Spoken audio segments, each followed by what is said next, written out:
സുമനസ്സുകൾ നൽകിയ ഔദാര്യത്തിന്റെ കല്ലും സൗഹൃദത്തിന്റെ മണലും കാരുണ്യത്തിന്റെ സിമന്റും ആത്മാർത്ഥതയുടെ നീരിൽ കുഴിച്ച് കുടുംബശ്രീ ജില്ലാ മിഷൻ കൂടൊരുക്കി. നിരാലംബയായ കുന്നമംഗലത്തെ കുളമുള്ള കണ്ടിയിൽ മാളുവമ്മയ്ക്കും മകൾക്കുമായി. സ്നേഹവീടിന്റെ താക്കോൽദാന കർമ്മം തദ്ദേശ സ്വയംഭരണ വകുപ്പ് മന്ത്രി KT ജലീൽ നിർവഹിച്ചു.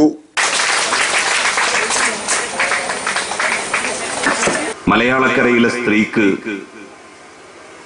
ആർജവവും ചെങ്കൂറ്റവും കുടുംബശ്രീ പ്രസ്ഥാനമാണ് നൽകിയത്.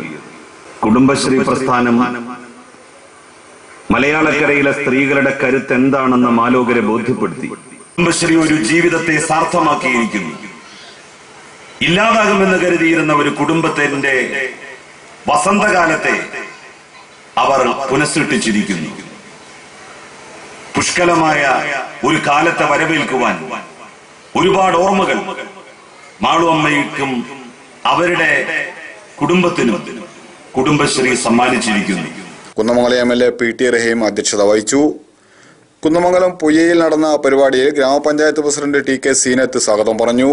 കുടുംബശ്രീ ജില്ലാ mission coordinator TP Muhammad Basheer report അവതരിപ്പിച്ചു. തനതായ പദ്ധതികളിലൂടെ നാടിന്റെ നട്ടെല്ലായി മാറാമെന്ന് കുടുംബശ്രീ മിഷൻ തെളിയിക്കുകയാണ് ഈ സന്നദ്ധ പ്രവർത്തനത്തിലൂടെ. കുടുംബശ്രീ മിഷനു വേണ്ടി ബൃഹത്തായ ഒട്ടേറെ പരിപാടികൾ ആസൂത്രണം ചെയ്തു വരികയാണെന്ന് മന്ത്രി KT ജലീൽ ഉദ്ഘാടന പ്രസംഗത്തിൽ പറഞ്ഞു.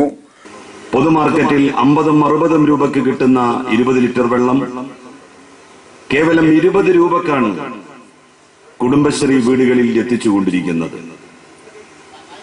അത് വ്യാപകമാക്കുവാനുള്ള ബൃഹത്തായിട്ടുള്ള ഒരു പദ്ധതി ഞങ്ങൾ ആവിഷ്കരിക്കുന്നുണ്ട്.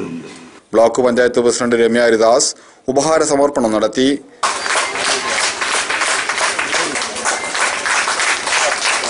വിനോദ് പണനിലം ഗൃഹോപകരണങ്ങൾ വിതരണം ചെയ്തു. സാമൂഹ്യ രാഷ്ട്രീയ സാംസ്കാരിക രംഗത്തെ നിരവധി പ്രമുഖർ ചടങ്ങിൽ പങ്കെടുത്തു.